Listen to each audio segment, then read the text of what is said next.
Let's go. Okay. So I can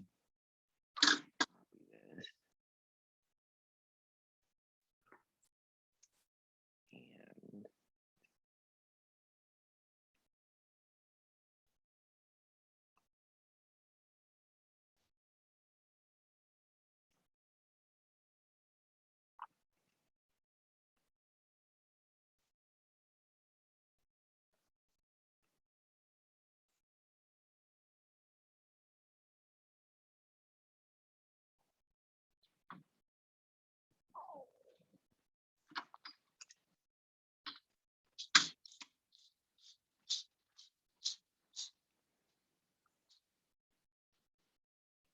so let's see. There's our question. And I'll ask for a volunteer first. Is there anybody who wants to try to help out with this one? Sure. Okay, who's in the volunteer? Andrew Lee. Okay, Andrew. So what do you think? About the question? About how to answer the question. What approach would you take? Well, the very first thing would be to find the equilibrium point. So 16 plus 2, so it would be 190, 194 equals x equals.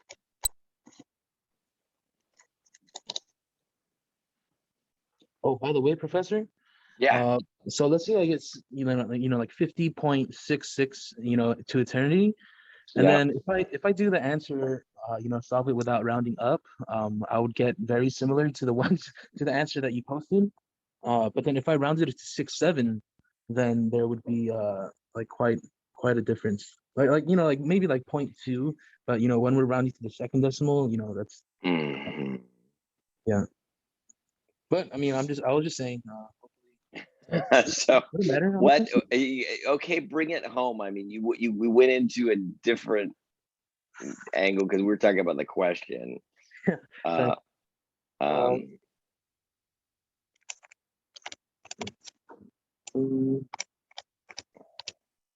So I got 32.3 for the first, 32.3 and 80.6. Hold on, I don't think I rounded. I'm sorry. Okay, what? See, you didn't even have to go and do it all. Just explain to us what you're doing. So we find the equilibrium, and I don't know if it was from statistics, but it's always good to graph. So it's like pretty much the same graph for the whole homework, and then the total surplus is pretty much like the consumer and producer surplus, I guess. So it's just like that little triangle, Hey, Ryan Turlip, did you get your PC? Yeah. Yeah. Okay. If you can hear me. So yeah, I can hear you. Can you hear me? Yep. Okay. So I don't know if you understood what Andrew said. He kind of, some things that might have been helpful, but this is your question. What were you kind of? So when I tried to do it, I think my biggest issue might have been what it meant by the first unit. Yeah, and I think that's a good point. So and I don't know if you heard, and I'll just chat with Andrew for a half a second. Andrew, you still there? Yes. Yeah. See, when you say it's the triangle, yes, right? That concerns me. No, I didn't read the problem. Oh no, well, yeah, okay, because it's not always a triangle, okay? Yes. And normally when we're talking about an area, right, that's for a collection of units, not just a single unit. Because did you do the response? I think maybe you did to Canvas, where I asked about consumer surplus. I had, it's one of the discussions. I think I missed the discussion, but Okay, well, go back and answer the discussion and read the other post, because the thing is, so we really have to differentiate between these ideas of consumer surplus at the market level, which is across a number of consumers, and the consumer surplus of an individual producer within the market, or the individual consumer within a market. yes. Okay, so if you get consumer surplus, your consumer surplus is the difference between your willingness to pay and the price you pay. Yeah. So, for example, if Andrew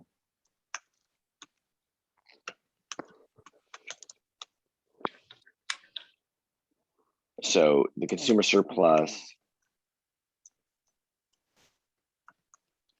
for Andrew, who, I don't know if you're the person that buys the first unit or not, but your consumer surplus is that. And so the main point I'm trying to bring up right now is that we've got to be kind of clear about whether we're looking for an area or we're looking for a distance on the graph. Yes. So yeah, I do agree though. I mean, it always helps to graph. And so Ryan Turlip, you there? Oh, yes, sir. Yeah, so I don't know if you did this or not, but when you were working on yours, but yeah, first things first, let's graph it. And I'm just gonna sketch a graph because you know, I don't have a pencil and we're talking here and I have to click on all these darn buttons to get it to do anything. But you see, right, this is our you know, our dollars up here and our quantity down here. And Yeah, I see. right, and this is 210. Oh, and this is 16. So that's fine. Right. So part of what Andrew said, I think, is really helpful, which is if you can, and on these types of problems, you really don't need a price at all. You could calculate the equilibrium price of the consumer surplus plus producer surplus, but graphically, if you look at them on the graph, right, it's just going to be that distance there, right, at the Q is equal to 1 unit. You see what I'm saying? Yeah. Okay. So I mean, one, and this is where things get a little bit confusing, and it's fine. And I don't know if you remember the lecture where I talked about, well, sometimes we're dealing in approximations and there's kind of a convention. So what most people would do here is they would just plug Q is equal to 1 and end up getting, let's see,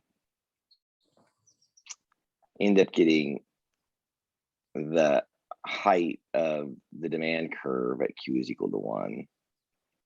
And then they would plug 1 into the supply curve and get what we would call the seller's willingness to accept, or the cost of production for the first unit, and take the distance between them. So, 210 minus 4 up there would be 206, right? yeah. And then 16 plus, if I put for QV, I put 1, I get plus 2 is 18. So you have a calculator? I do not. Or your phone, or whatever. I'm looking at on my phone right now. Yeah, I got it. Okay, so you have 206 minus 18. You can do it in your head if you want to. For me, I haven't had a cup of coffee yet, so I'm a little bit tired. 188. Okay, so we say 188, and to be clear, that's a perfectly good answer. I don't know what Ignithium is going to say to us, but I will tell you there is one other possible answer. So the other possible answer, and again, you know, the reason why I'm saying that, because I would just go back, you know, in infinite practice and we can check. So Right. I would do this kind of thing and be like, oh, well, okay, the distance between there, that's an approximation. And it's a valid approximation. But is it the right answer? Well, the other possible answer is it could be this trapezoid, right? Because in reality, the and this is all consumer surplus, but you see how instead of calculating the area of the trapezoid, and I just took the distance between those 2 points. That's what most economists do under most circumstances. Okay. But So if while I was doing this, I was finding the area of the trapezoid yesterday, yeah, and for whatever reason, I couldn't get the answer. yeah, and to be clear, when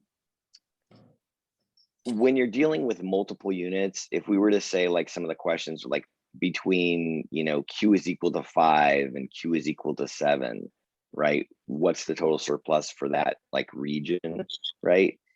Then we don't really have a choice but to calculate the area of a trapezoid.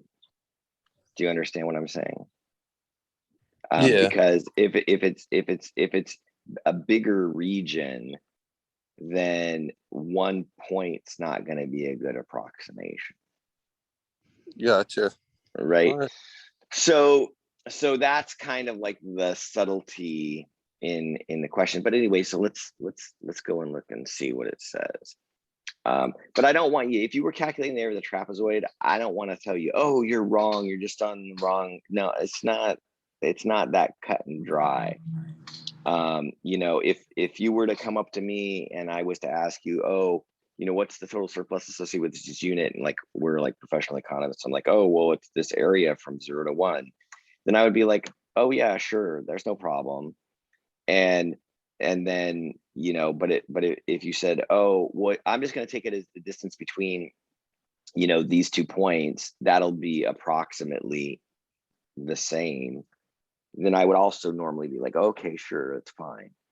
But we have to kind of be a little bit more careful, because with Ignithium, it's, you know, it means a specific answer. It's not going to be flexible with you, but you're not wrong to think that it's the trapezoid instead of the distance between. It's just that one's an approximation of the other.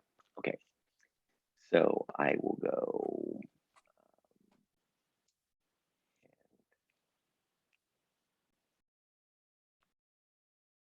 Stop share this. And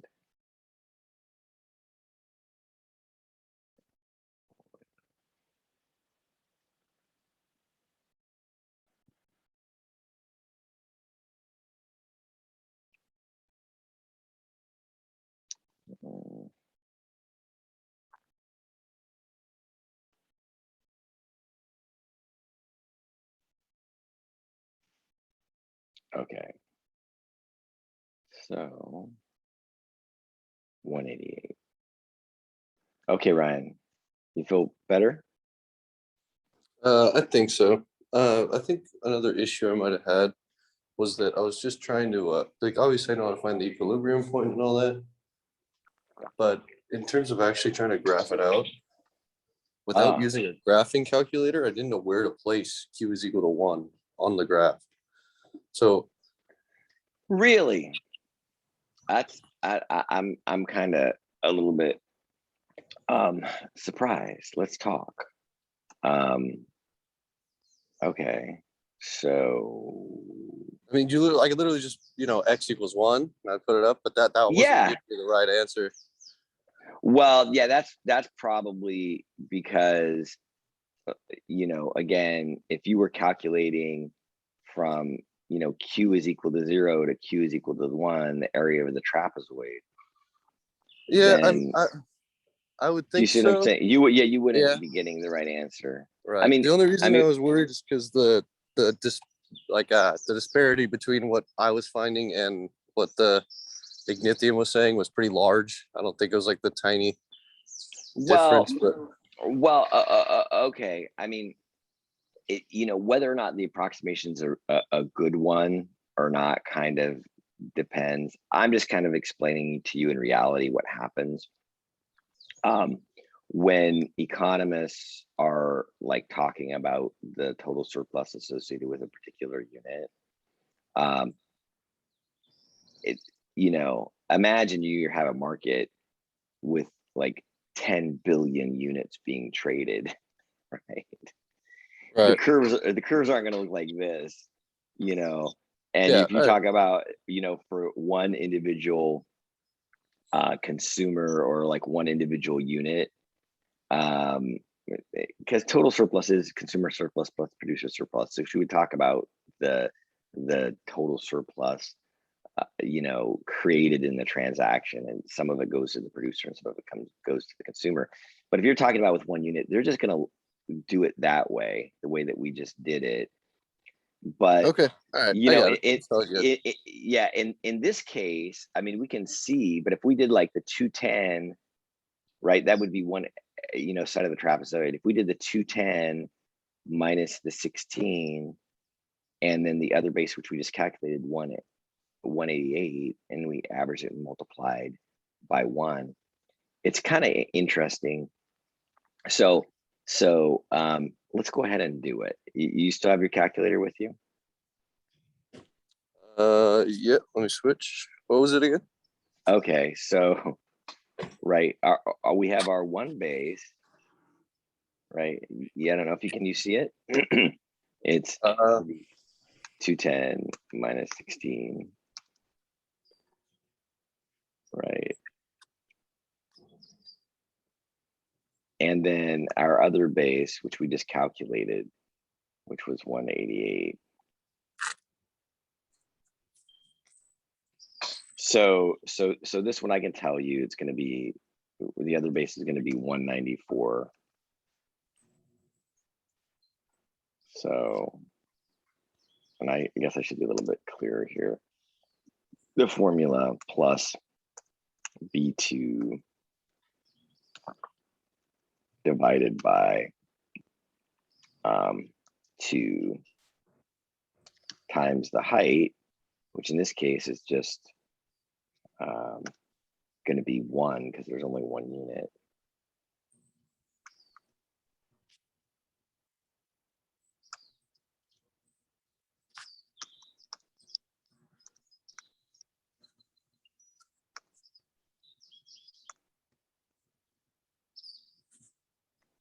Okay.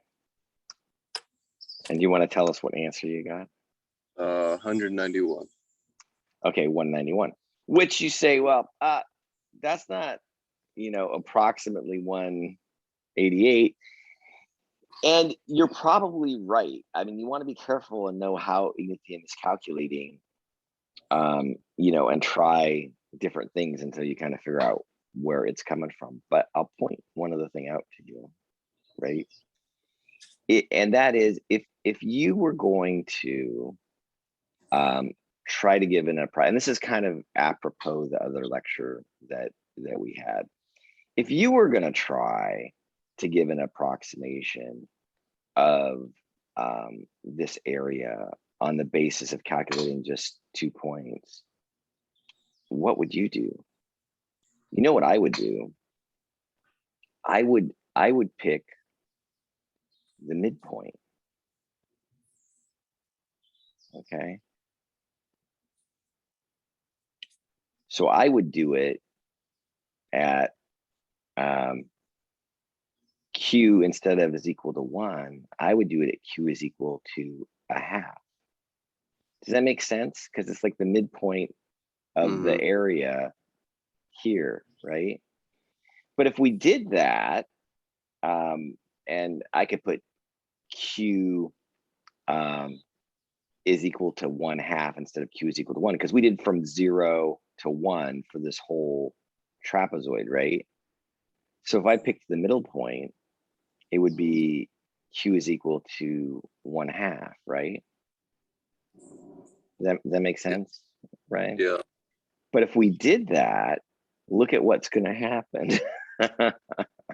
I don't know if you can anticipate the answer, but if we did that, then we would have, right, 210 minus, and the slope is 4, but 4 times a half is just 2, right? That would be the willingness to pay for a half a unit on the consumer side. So that's the height of the demand curve. So, okay, 210 is equal to 208, right?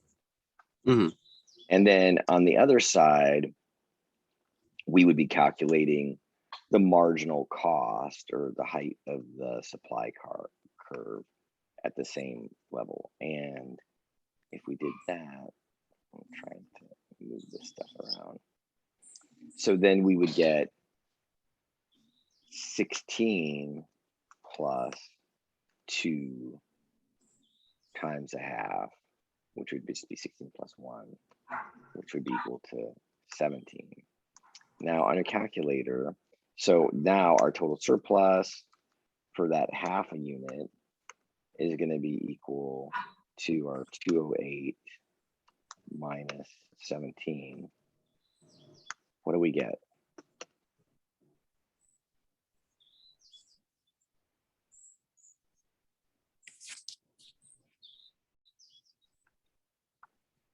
Uh, 191. Yeah. So you know, we could, formally calculate the area like you did. There's no problem with that.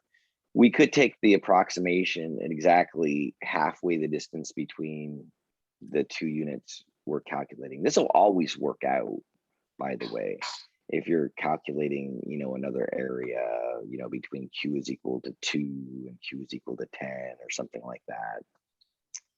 But as a matter of, quick and dirty approximation, what we normally do, and as the units get really big that are transacted in the market, like I said, think Google, 1 billion, or 100,000 units of whatever widget you want to talk about. The difference between this more accurate approximation and the quick and dirty approximation of just taking the distance between demand and supply at Q is equal to 1, that becomes vanishingly small. The approximation, the quick and dirty approximation, becomes really good. So there's just a small degree of error. So what you did isn't wrong, but it just wasn't what Ignithium happened to be looking for. That's the gist of it. Roger that. Okay. All right. And so now hopefully, why the answer was the way it was. Okay. So I'm gonna do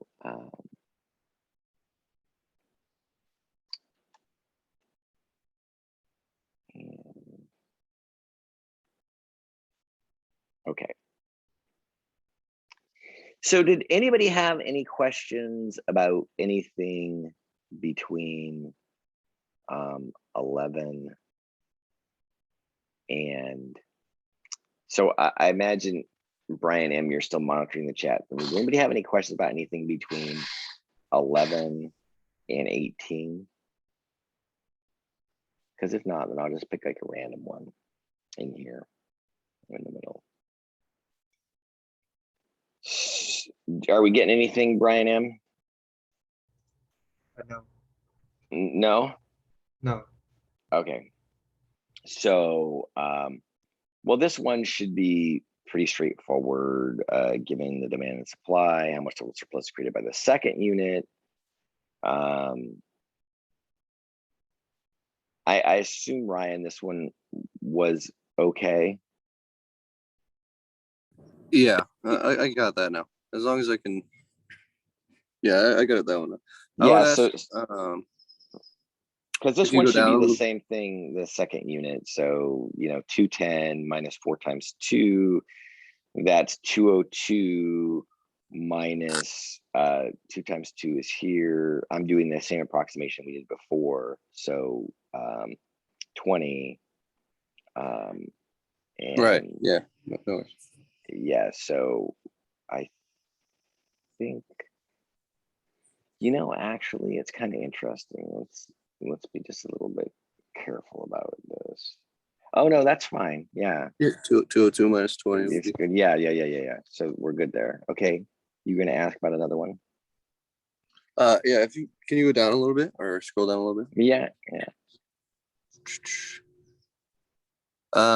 So Was it Just for 2 15? more? for 15, when it says total surplus created by producing 2 less units than equilibrium, you would just find equilibrium and then move Subtract 2. 2 over. All right. Yeah. Yeah. I'm good. Okay. Yeah, the one that's normally a little bit tricky is this one, the 2 more. Okay. You would just add the. Yeah, you add 2 units, but the reason why that one's tricky, I don't know if, and I'll stop sharing for a minute and go back to the whiteboard. It creates a second small little triangle over to the right, right? So then you would. Right, and so that's the. Let me go ahead and grab that question just so we can work on it. So I'll grab this one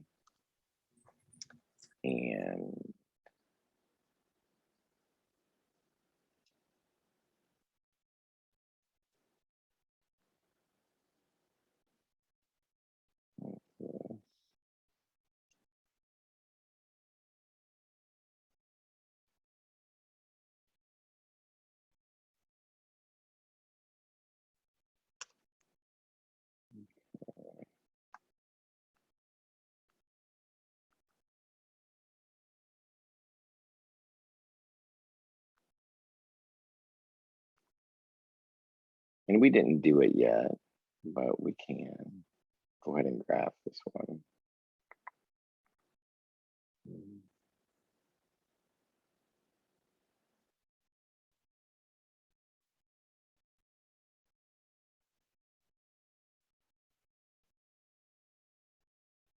So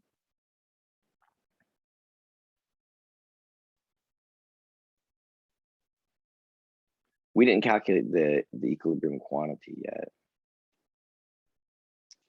And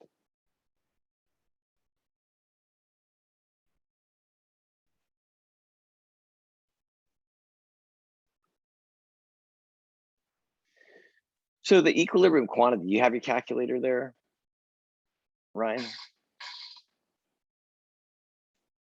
I'm sorry. You have your calculator? Yeah, it's just a little different. You know how I said I had to switch to my PC? Yeah. I ended up I went on my phone. I went for a walk so that I wouldn't wake up Okay. any of my roommates. Okay. Well, so the equilibrium quantity here, it's going to be. Morning. And,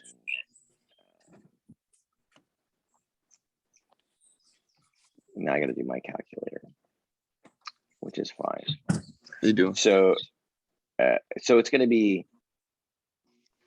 I don't know if this calculator is going to work. On my phone, I have a simple calculator and a little bit more complicated calculator. So, and I prefer to do the more complicated one. Okay. Okay. So I'm gonna do 210 minus 16, and then I'm gonna divide that by 6. And so I get an equilibrium quantity. I'm gonna call this over here Q star is equal to, I have 32.333 and so on. Okay. So Gotcha. there's the Q star.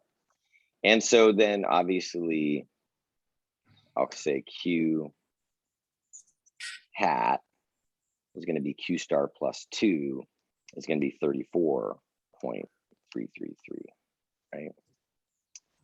So the difficulty is, yeah, sure. And this is what I always tell students, and some people listen to me and some people don't, but you know, I've been doing this for a while, so I'm not gonna give you bad advice. So here's the total surplus up to Q star. I don't know if you can see that pink area I shaded in. Mhm. Right? And then if we pick some point over here and call it Q hat, right? Then I'll do orange again.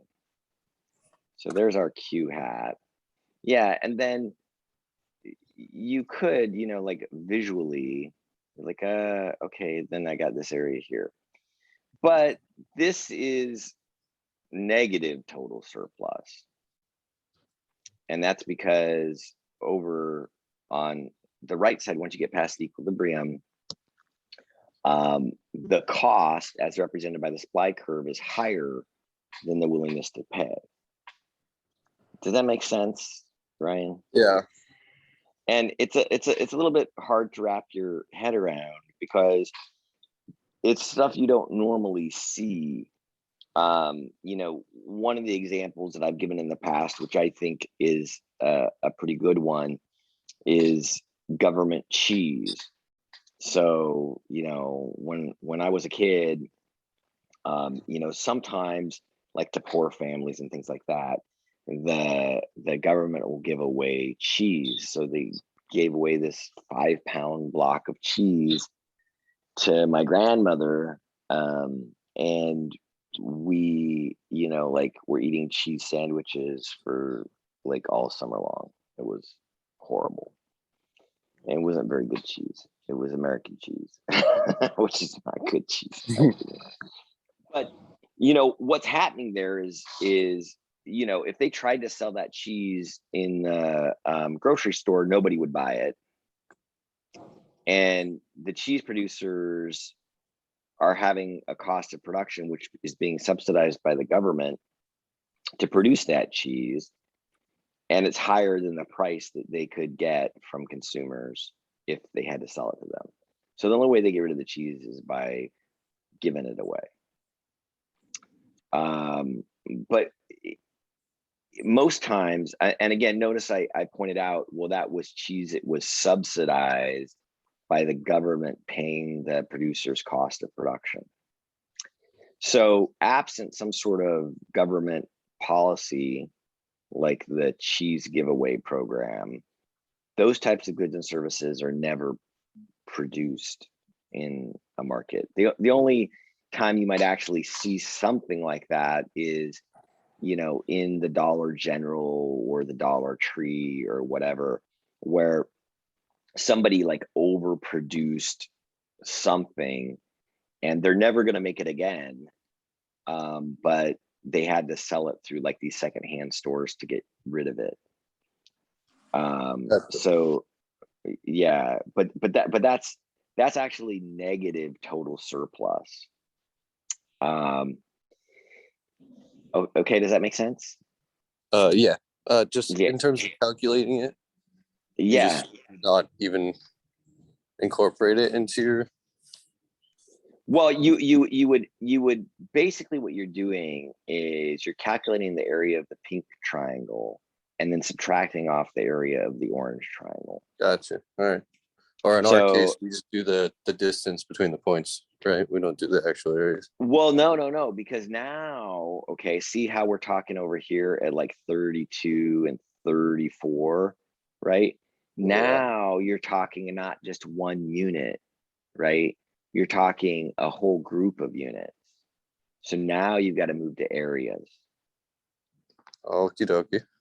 Right. So if I'm asking you, did you respond to the question about like consumer surplus and give me, your feeling? I think I saw your response.